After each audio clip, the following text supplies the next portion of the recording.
Kelly, no question, students want to be near campus, even if classes end up going online again. As many universities require vaccinations, the apartment buildings are filling up. In July, student housing pre-lease rates hit 86.7% across the core 175 universities covered by RealPage. That's higher than last year and also higher than July 2019's pre-pandemic reading. From June to July of this year, pre-leasing jumped nearly 10%, the largest monthly jump recorded this late in the season in several years. So it's very likely August leasing will cross 90%. As for rent, growth also hit its highest rate in July, up 2.1% annually. And this was led by properties more than 1 mile from campus. That growth is higher than last year and 2019 rates. Now, there is just one publicly traded student housing REIT, American Campus Communities, and you can see its stock is up over 47% year over year. It has now surpassed its pre-pandemic high.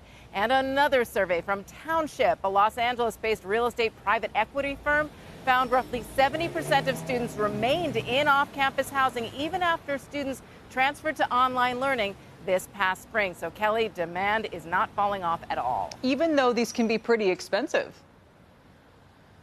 Yeah, they're absolutely very pricey. But look, a lot of parents actually saved money last year because their students were kept at home online, so they didn't pay room and board. So they might have a little extra in the till. They also want that security of knowing that even if classes do go online, their students can still at least stay on campus and have some sort of college experience. Absolutely. And this is the only kind of major play in the space?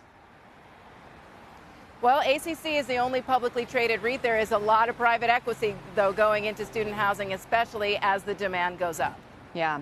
Diana, finally, we saw 18.5% gains in the Case-Shiller this morning. How high can this go? It looks like the people who bought last year, it seemed so crazy at the time. They're sitting on some pretty nice gains so far. Yeah, if you bought last year, great, because they keep on going up. That was the third straight record jump in the S&P Case-Shiller Home Price Index. A lot of folks are saying that those prices are going to have to start to cool because we're seeing sales drop off. Yesterday, we saw the pending home sales index fall, and that's a measure of signed contracts. So prices usually lag sales, and sales are slowing.